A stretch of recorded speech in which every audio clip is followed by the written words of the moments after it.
Hey Remy, good morning. Good morning. What would you like to work on today?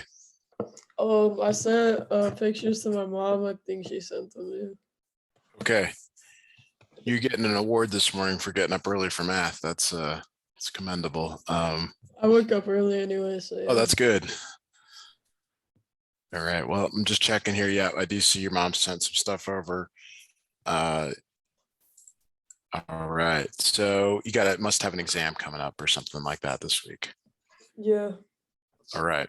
Would you like us to just work through these problems, or do you have some other things you'd like us to? No, that's good. Yeah, Okay. just do that. All right. So let me snip in the first question. I'll share my screen and we'll work through this. So they want you to do this in the same coordinate plane. Okay.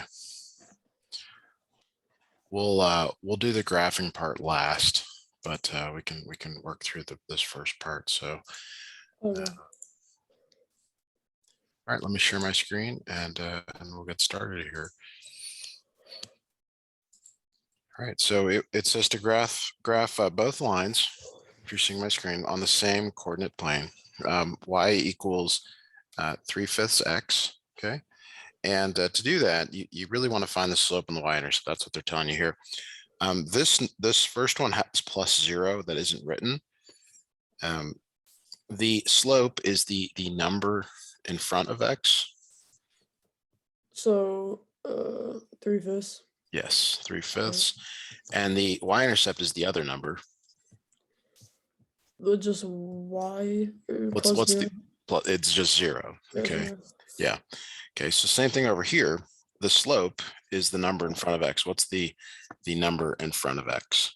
-1/5. Good. And the y-intercept is the other number. What is the other number? 4. -4. Oh yeah, It -4. takes on that sign there. Yeah. So where do they intersect? Okay. You do that by setting y equal to y. Okay. And what I mean by that is on the left side here, y is really 3/5 x.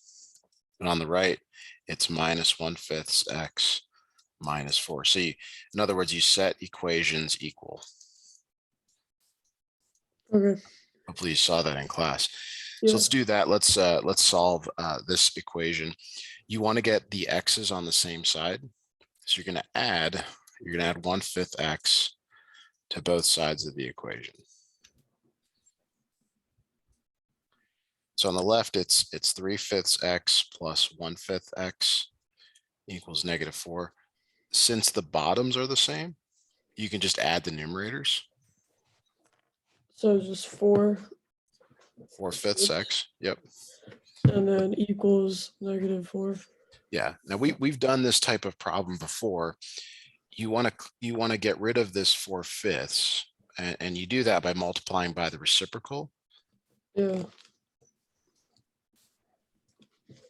So the reciprocal of 4/5, which is 5/4.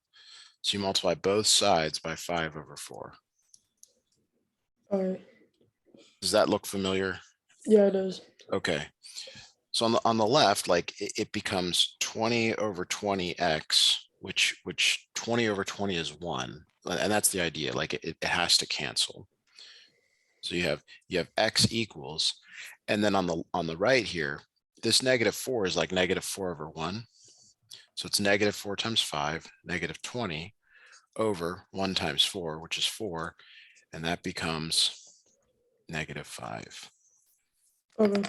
Okay, now that's only part of it, because the intersection is a point. It's an ordered pair. It's like a x comma y. So we only have part of it. We only have the fact that x is -5. You can use either equation, okay? And it says that y, I'm going to use the equation y equals 3/5 x. You're going to take your x value and put it back in there. So that's 3/5 times -5. And then you're gonna graph that after. Yeah, we're going to graph it, but let's get the ordered pair first. Okay. So how do you multiply 3/5 times -5? Yeah, like you multiply both. You Yeah, you got to put it over one. and you just cross multiply. Well, there's no equal sign here, so you just multiply the tops Oh, there. and you multiply the bottoms. Yeah. So that's -3. And that's your y value. So your ordered pairs are x comma y. So that your ordered pair is -5 comma -3. Okay. Okay, so there's a lot there. Let me snip in the graph that they provide and then grab the equations again, and we're gonna kind of summarize all this. And maybe, well, there's a lot to get through, but I was gonna say maybe we could do another example, but we'll see. So let me grab the equations again, because this is, I mean, this is the whole emphasis of this thing is like can you graph these things? So let's see here. All right, so the slope was 3/5. The b value was 0. The slope was -1/5, and the b value was -4. And you found that they intersected at -5 comma -3. Yeah. Okay, so to graph here, we're going to graph that point first, -5, and then down 3. So we know that they both like hit that point. Yeah.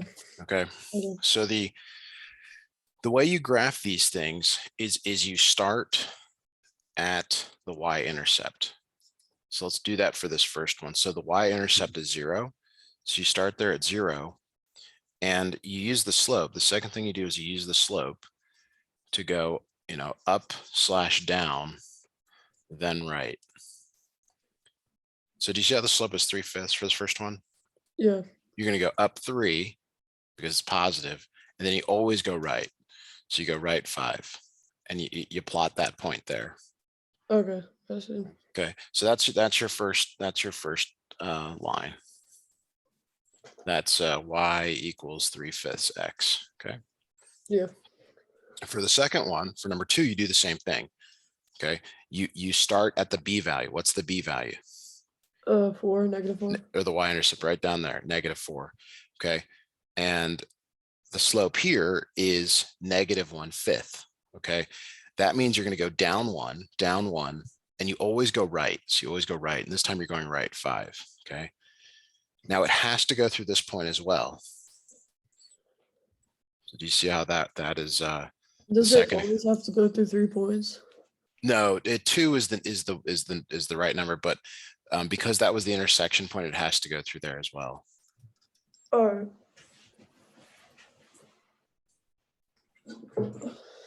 Okay, let's go through more of this to make sure that you have it before coming back and doing number 1 again, because number 1 had a lot of things in it that I think could be unclear. Just to make sure we get through everything. Okay. Okay, sketch a graph of the line that goes to the point -3, 5 and has an undefined slope. So this is like a note card. You got to have this down. Vertical lines have undefined slope. And like you got to like wake up in the morning and be like, vertical lines have undefined slope. Undefined slope are vertical lines. You got to know it that well. Okay. So the point -3, 5 is right there. That's that point right there. And then I guess the second thing is you have to know that vertical lines go up and down. So there's only one line that goes through that point and goes up and down. Do you see that? Yeah. Okay. Now vertical lines always have the form x equals number. And that number is the x value of the point. So I'm going to ask you, what is the x value of this point? The x value. The ordered pairs always have the form X, then Y. So X is the first number. Oh, X value is 3 and the -3, -3.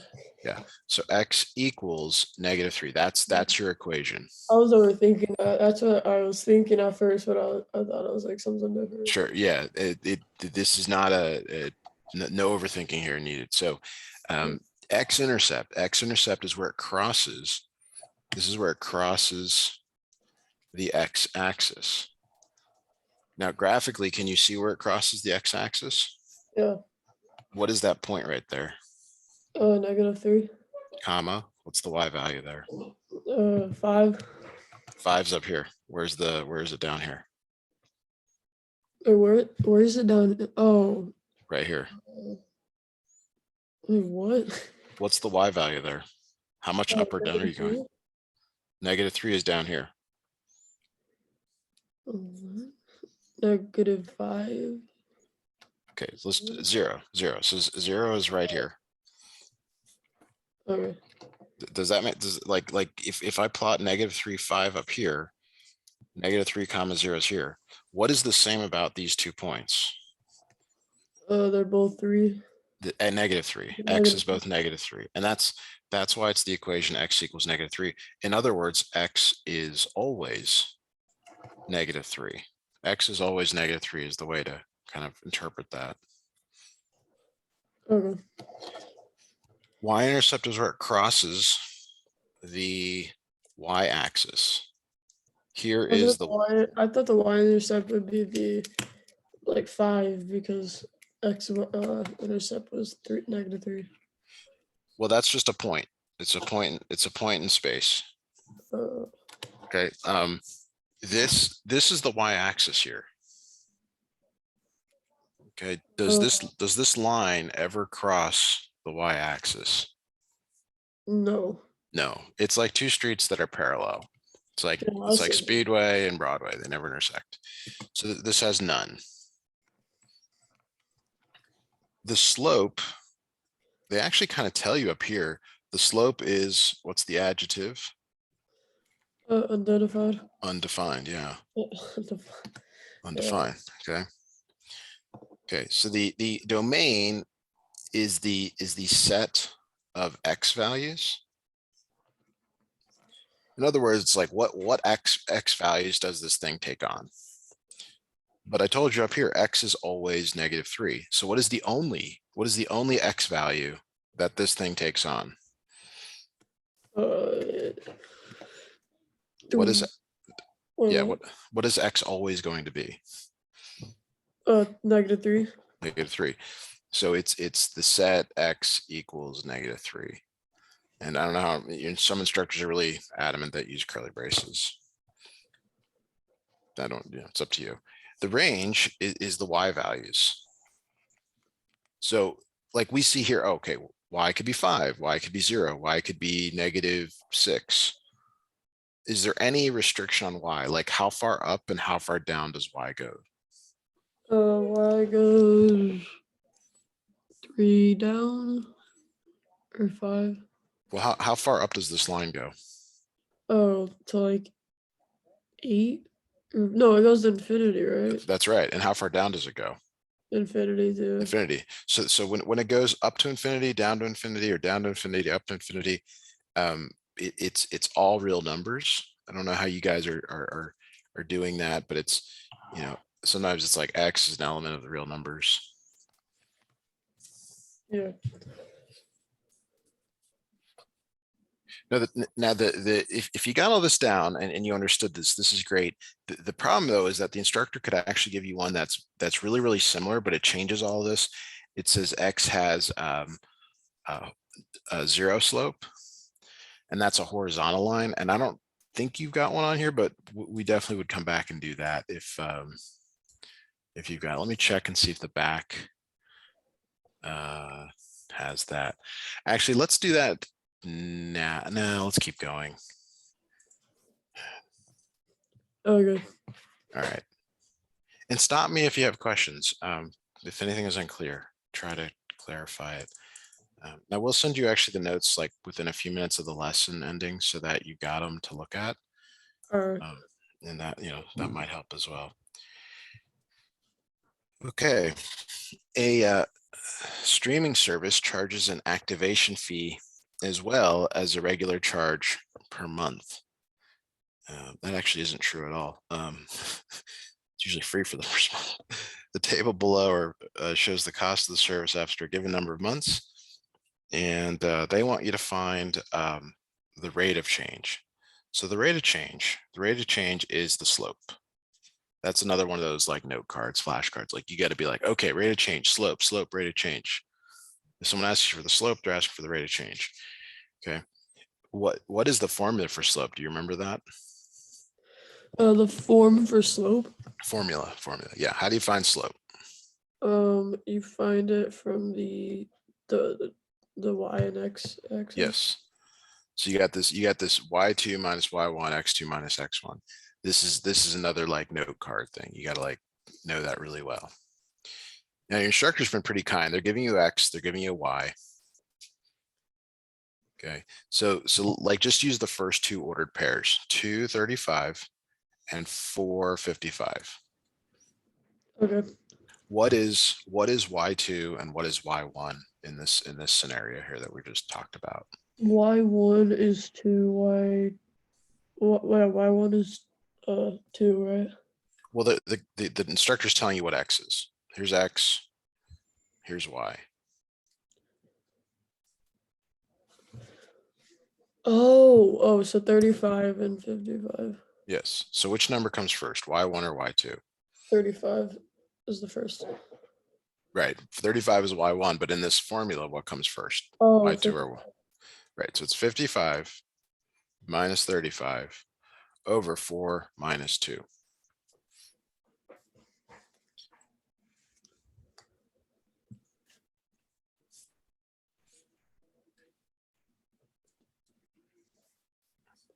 Okay, so now we need the units.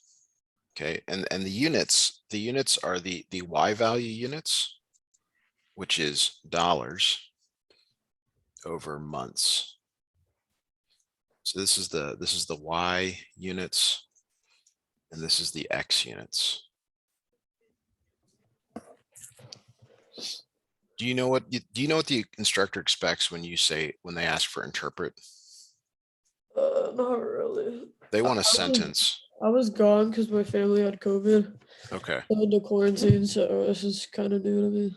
Okay, so interpret, it means, right, you need a sentence. Like they're looking for a full sentence, not, 1 or 2 words. So you want to say something like the following, which is, well, maybe it's clear here. $10 per month, not months, $10 per month means that the streaming service, what does that mean to you about the streaming service? How much? Wait, services. Yep, you're good. How much? The activation fee is No, forget about all that. You just, what do you know about streaming services and how they charge you? They charge you monthly. That's right. So this is $10 per month. So you can say the streaming service charges $10 per month. Yeah. And that needs to be in a full sentence. The, streaming, you need, articles. We would have to write all that stuff, obviously, to get the $10 a month, but Yes. yeah, then we would have to rewrite it into a sentence. Yes. Okay, cool. Yes. And even college students have to do this, taking the same class you're taking right now. It's like a standard, like they call it a learning objective or something, where you have to do that. Okay, what is the initial value? So what they're looking for here is here's your equation, y equals mx plus b. They want the b value. They're really asking, what is the b value?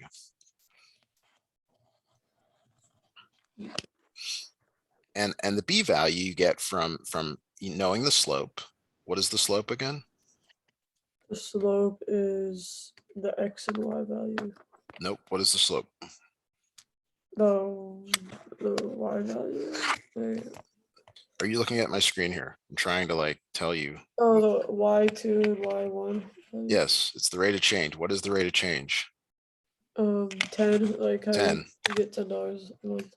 Right? We just calculated the slope. So you've got to understand instructors are trying to lead you to the right answer by saying, use the answer from part A and use it in part B. Okay. Okay. Okay. Now this equation is not finished because it has y, x, and b. It's supposed to have y, it's supposed to have x, but you're trying to find b. To find b, you need an x and a y value. So you need x comma y to get b. So look at this table over here on the left. Do you have ordered pairs? Yes. Right? Like you can use any of these ordered pairs to find b. So Yeah. let's use this first one. This first one is 2 comma 35. Let's use that in this equation to find b. So x is 2, y is 35. So Yeah. 35 equals 10 times 2 plus b. Can you solve that for b for me?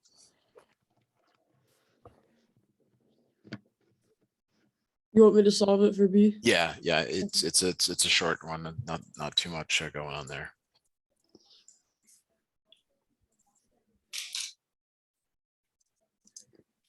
It's just 3 equals 20?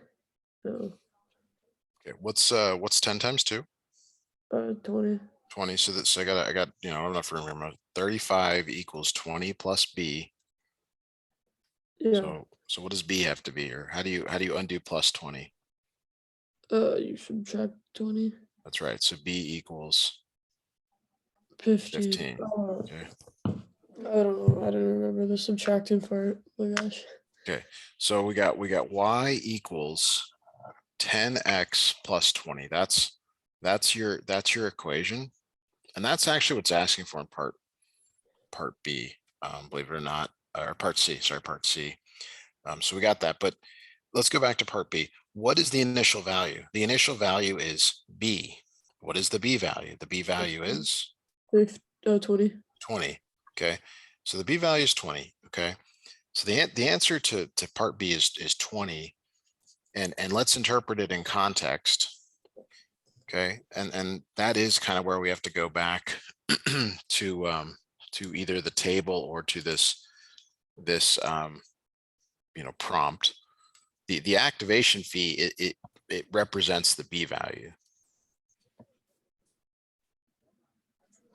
And the B value is like what you have to pay to start out. It's a one-time thing. Okay. So the instructor is looking for the activation fee is $20. $20. Yeah.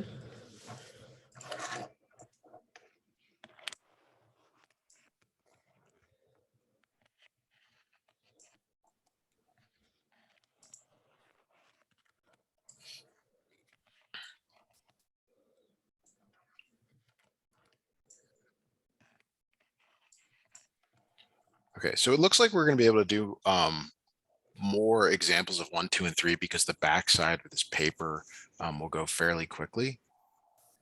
So that's the good part here. And we'll try to do that. So all right, let's take a look at question number 4.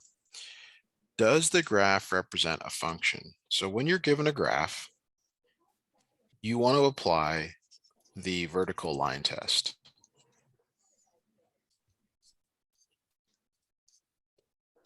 And essentially what you do is you draw a vertical line. So I'm going to draw a vertical line and you tell me how many times it hits this curve. It's 1. One time. Now I'm going to draw a vertical line. How many times does it hit the curve? 3. 3. So if greater than 1, meaning like this over here, that means it's not a function. So if it hits the graph more than one time, like it does here, 1, 2, 3, It's not a function. So if it's it twice, if it's 3 times, 4 times, it's not a function. Okay. Okay. Now there's some variations on this. Like you might think, well, I got that. That's pretty simple. So the next problem is like a like it's a slight wrinkle to it.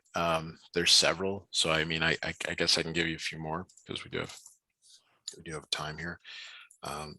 So let's do the same thing. We're going to draw a vertical line, and usually you draw several. So let's say I hit it there. How many times does it hit the graph? One time. How about here? One time. One time, right? Are you in agreement with that? Yeah. What if I draw this line right here, though? You would Still, say it doesn't hit it once. it just hits it 0 times, right? Yeah. So the truth is that what this is called a vertical asymptote. And the function is not defined there. So it's kind of a disingenuous problem because it's not defined at 2, but you could say, well, hey, Matthew, it doesn't hit it one time. It doesn't hit it at all. This is a function. Yes. Okay. So because everywhere we draw a line, everywhere it's defined, it only hits it one time. So if it hits it 0 times, you have to we have to sort of talk about it. Like that could be a few different things. And I don't know if we can go through all of them, but we could go through some of them if you want here. All right, so let's look at another one here. So let's say I give you a graph that looks like this.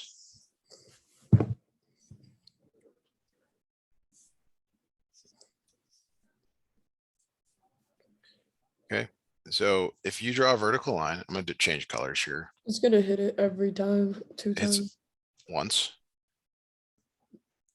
Wait. Which one's the line then? Well, this is the axes. I I've thought got that was another line that you made. Okay. no, sorry. This only hits it one time. Yeah. But what's going on here? It doesn't hit it, but it Right. stops. So that's still okay. Yeah. Right.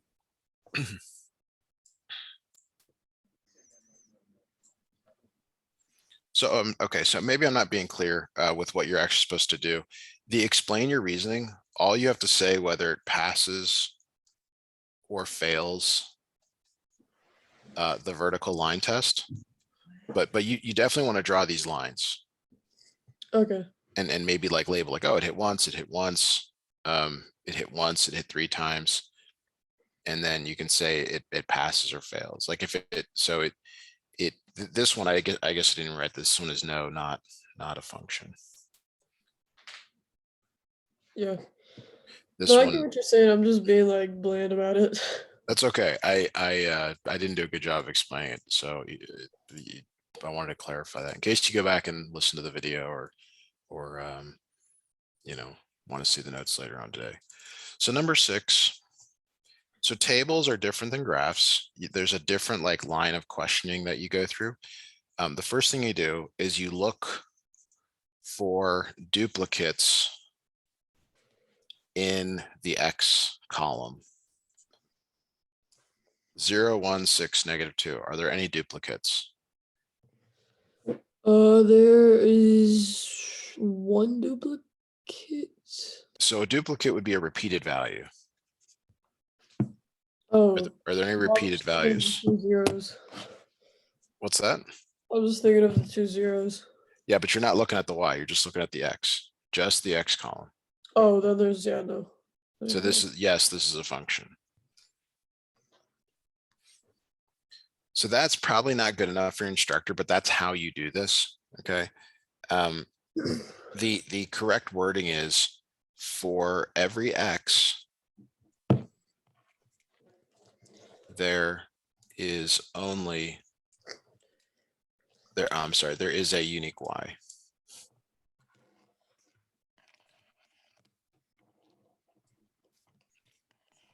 And then Y is also a function. Well, is the instructor asking it both ways? Y is a function of X and X is a function of Y.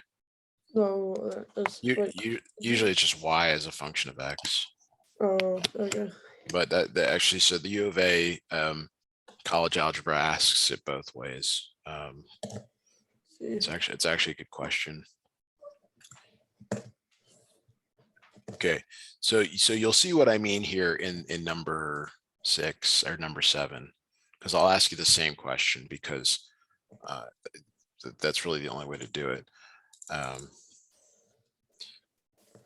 Okay, so does the table represent a function? And again, like what you're doing here is you're looking for repeated values in the X column. So right here, are there any repeated values? No, there's yeah, there is. So it's not a function. Well, maybe. So then there's part 2. Do they go to the same value?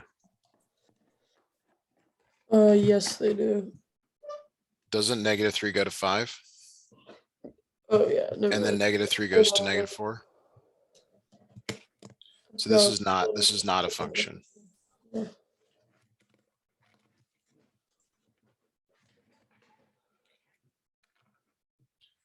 So your wording would be something like for x equals -3, y goes to either 5 or -4. Yeah. So let me try to explain this. Let's say you go to your favorite pizza place and you order a pizza that's -3, and one day they charge you $5, and you go there the next day and they give you $4 back. Is that reasonable? Yeah. It is? Well, not really. Okay. Okay. Well, I was trying to give you an example. Like this is an unknown. It's like, I don't know whether I'm gonna have to pay money or get money or any, like maybe a more simplistic one is you go to your parents, your mom, and you ask her one day, can I go to the store? Next day, can I go to the store? And you get different answers, but maybe that's true. But the point is like, what's the expected outcome? Like, is it going to 5 or does it go to -4? Like, I don't know. Like that's, we can't, what if all of a sudden, green didn't mean go, it meant stop. It would be very confusing. Yeah. So you look for repeated values in the X column. And in number 6, since there were no repeated values, it is a function. Yay. Okay. If there are repeated values, you have to see if they go to the same Y value, because let's just say this went to 5, then it's okay because -3 goes to 5 and -3 goes to 5. But if they go to different values, that's where you have the problem. Yeah. All right. So we have plenty of time here left. I want to go back to, unless you got some other stuff to work on, I want to go back to number 2. Yeah, let's do that. And do a couple more variations on this. So do you have a test this week then, because you've been out? Yeah, I do. Okay. What day is your exam? So we have it both days because we have a break after Monday and Tuesday. So Yeah, we have it split into 2 parts, Monday, Tuesday. I see.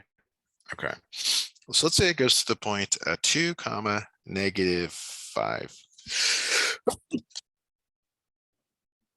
You good? Yeah. So we got so this has 0 slope. So I'm changing this up a little bit. Okay. Sketch a graph of the line that goes to the point 2, -5 and has 0 slope. So I want you to plot the point 2, -5. Okay. 2. Wait, yeah, okay. I got it. Where are you pointing? Should be right there. I got the graphine's really easy, but sometimes just like the other Okay. stuff. So 0 slope is a horizontal line. 0 slope means a horizontal line. So it's this line right here. Horizontal lines always have this form, y equals a number. And in other words, it means y is always whatever that number is. So what is the y value here at this line? At this point? The Y value is 2 or 5, -5. Well, it's one of them, right? The X comma Y, right? That's it's always X before Y. X comes before Y in the alphabet. You gotta make sure that that's clear. So the equation is Y equals -5. Or as I said over here, which I think is more clear, Y is always -5. Because if I pick a point over here to the right, or if I pick a point over here to the left, what is the Y value at these places? -5. It's always -5. Okay. X-intercept. Does this cross the x-axis? Here's the x-axis, this horizontal one. Oh, yes, it does. Once. Really? Where does it cross this horizontal Oh, axis? never mind. The horizontal. Sorry. I'm trying to show you visually. Again, it's like this is Swan and this is Broadway, and they don't come close to hitting each other. Okay. So that there is none. Now the y-intercept is where it crosses the y-axis. The y-axis is this vertical one. So it crosses right there. What's that point? What's the ordered pair right there? It's just 0 and 5 or -5. 0 and -5. Good. The slope comes from right here. Like I tell you in the problem, it has no slope. No, that's different. A 0 and no slope are very different. Because no slope could be like undefined. 0 slope is the correct. I would have put 0. But if you wrote no slope, your instructor would cross that out and say completely wrong. Oh, okay. So you have to be like very clear here with it. Yeah. So 0. Domain. So the domain is the set of x values. Okay, so it's like, what x values can it be? Well, how far left can this go? Forever. And how far right can it go? Forever. Forever. So x's are left and right. So that means this is all real numbers. Should I put that too in like a test? I could just say all real numbers. I think it's okay. Instructor might. So there's this thing called set builder notation. I would just write all real numbers. I wouldn't get hung up on that. Okay. For what you're trying to accomplish, just getting back. Your range is the y values. What is the only y value that this can be? Y value. What is y always? Oh, y is always -5. So the only y value is -5. Yeah. That's it. Nothing more.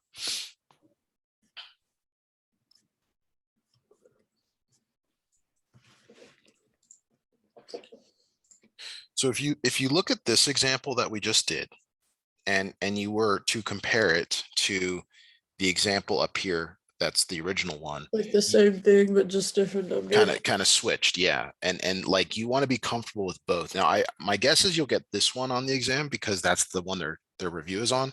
But it's like one is a fork right, one is a fork left. Like it's very reasonable to ask one or the other. Yeah. But I wish I could tell you for sure it'll be this. So, but it's not. So let me come up with another problem here. All right, so a carnival has an entrance fee to get inside and charges for tickets based on the table below. So here's our table. Here's X. X is tickets, and Y is dollars. And here's your table. You can get 30 tickets for $40, or you can get 50 tickets for $80, or you can get 120 tickets for $60. Okay. Part A is to find the rate of change.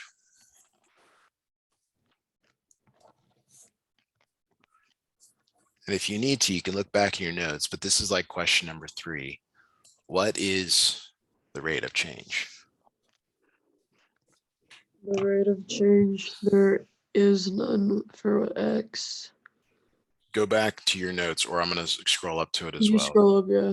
Absolutely. So this is one of those lessons where I really would recommend you print this out when I send it to you, because like all the words are here. Rate of change means Of all these stuff, yeah, I took slope. pictures of this stuff. Rate of change means slope. Rate of change means slope. What is slope? Slope is this equation right here on the right. Yeah. So I'm giving you a table. I'm giving you a table and I'm telling you, here's X, here's Y, here's X, here's Y. Rate of change is slope. What is slope? Y2 and Y1. Over I forgot. X2 minus X1. Oh yeah, yeah. The truth is you really only need to spend a little bit of time like learning this. Like it's not hours and hours and hours. It's like a focused, concentrated, maybe 30 minutes. And like you will know this so well that you'll do great on the exam. That's all it's going to take, because it's repetition. It's the same thing that you're going to do the same questions on the exam. So I want you to calculate the slope here. And if you need to, I can scroll back up to. Yeah, can you scroll back up? Absolutely. So in this previous example that we did, we used 55 and 35. We used the first two rows. The Y values are over here on the right. So Y2, Y1, X2, X1. Okay. Okay, you got enough down to be able to do this? Yes, you just use the first two. Yes. All right, so you use 40 and 80 and 30 and 50. Yes.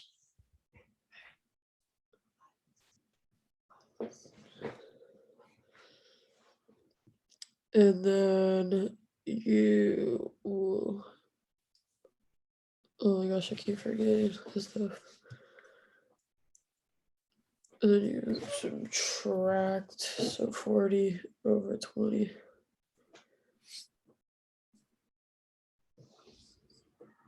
Oh, equals 2. Okay, so let's interpret now. Let's interpret that number. What are the units of Y in this problem? That's what goes up here. What are the units of Y? The units of Y are. This is your units. 40. Nope. Units is like what does the quantity represent? I'm not sure. What am I circling? Oh, how much money it costs? Dollars, right? Dollars. That's yeah, dollars. And then the units of X are I don't know what that word is. tickets. Tickets, yeah. So it's a carnival, right? You buy tickets. That's how they do it. So it's $2 per ticket. So what does that mean? That the interpret is $2 a ticket. You got to write a full sentence though. If you write $2 per ticket, you will get marked wrong. The interpret is $2 a ticket. Have you been to a carnival before? Yeah. Okay. Mom, I need $20. Why? Because tickets are $10 each. $2 per ticket, and I want to buy tickets. So you got to put that in a sentence. When you buy tickets, they cost $2 per ticket. You've got to the instructor is trying really hard to give you a question in context that is meaningful to you. Like you probably don't have a gym membership at your age. Yeah. But that could be one. You probably don't pay for cable internet or something, and they have these things, but like they're trying to show something. It's like tickets cost $2 would be okay. Something like that would be good. At least it's more of a sentence. For every ticket you buy, the cost goes up by $2. I'm just like not paying attention well enough. Obviously, I'm just zoning out. Okay, so part B, okay, is we're gonna write the Y equals mx plus b here. Yeah. Do you have the slope? The slope. What did you do in part A? Rate of change is the slope. Yeah. So what is the slope value? The slope value is. Can you go up? You have it right here. You just did it. Oh, 2. 2. Y equals 2x plus b. I try not to ask you questions you don't know the answer to, because you have it either on your screen or we just did it. Like, it's not, we're not doing anything more complicated than that.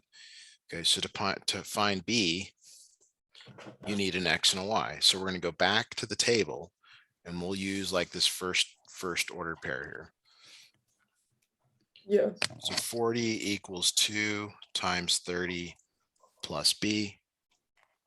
Try solving for b, please. B is also 2, right? Or no? B is unknown. You have to solve for it. Oh yeah, okay, I know what to do. Okay.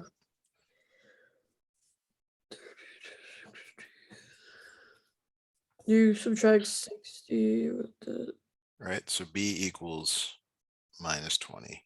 first one. And that goes back into this line here. Y equals 2x minus 20. Yeah. Okay, let's try. We got enough time to do another example of number 1. And again, I'll send you the notes right away, so you don't have to wait on that. So let's say line 1 is y equals minus 1/4 x. And line 2 is y equals 2/4 x plus 3. Okay, so what is the slope of this first equation? And slope is the number in front of x.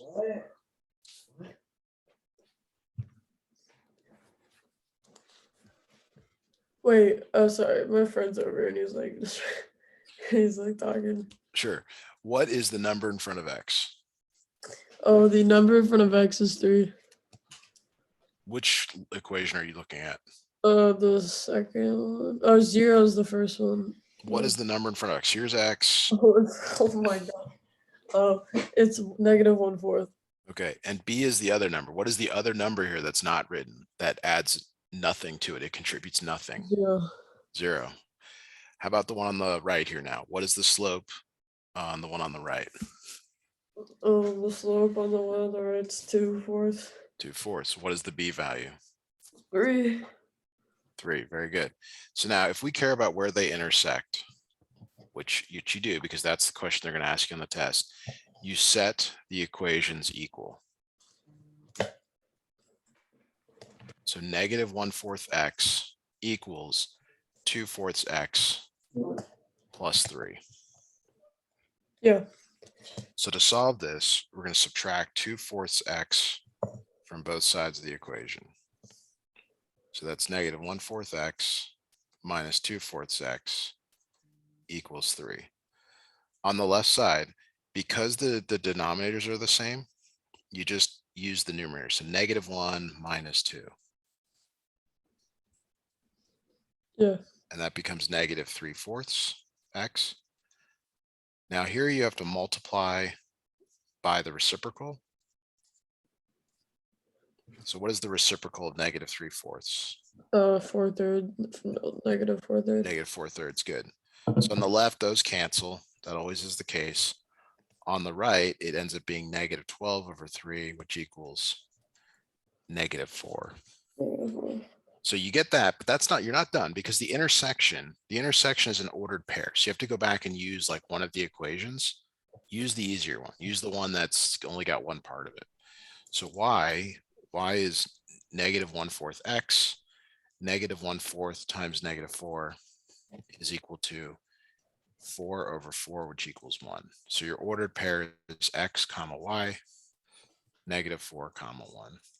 Yeah. Okay, you did as well as can be expected for 9 a.m. lesson. I'll send you the notes right away. Again, this is definitely my worst lesson I've done. Just if you really will focus for 30 minutes on this, I promise you will see, huge. Yeah, huge probably later tonight I'm gonna like look at this again and stuff. So. Well, thank you for scheduling. I'll send you notes here shortly, and I'll see you next time.